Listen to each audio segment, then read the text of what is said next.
Have you ever sat on a winter's night with the turf fire burning bright and hear the latch a-lifting? Someone says, "Good night." "Come on in, John, you're welcome. We'll make the circle wide. 'Tis cold the wind that's blowing, but it's nice and warm inside.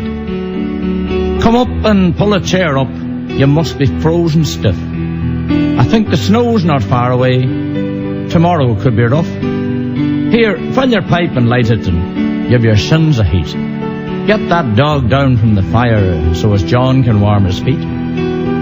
Don't close the door a minute, someone else is coming in. Och, 'tis yourself, Dan, that's in it. May God that wandered thin.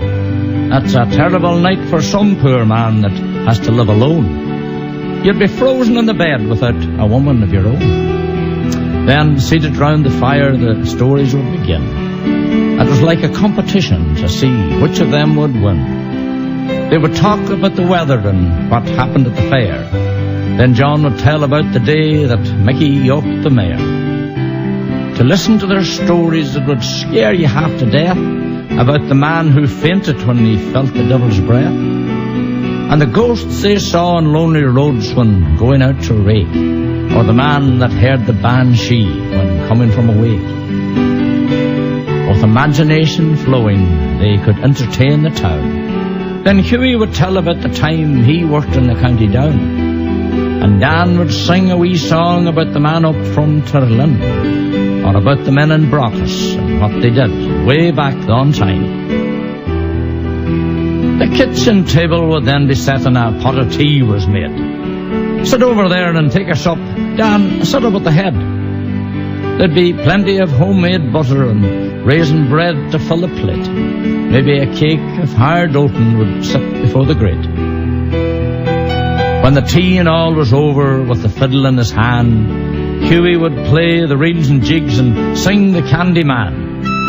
Then Dan would sing the story of the work on Mucky Sand, and how the owl boys on time would smoke from hand to hand.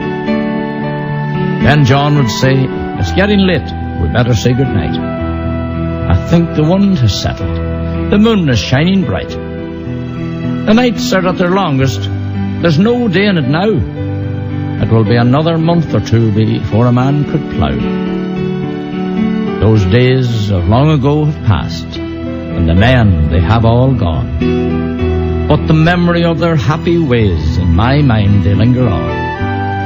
I like to tell the stories, it's the reason for this rhyme, of the life they led and the things they said. My memory of gone time.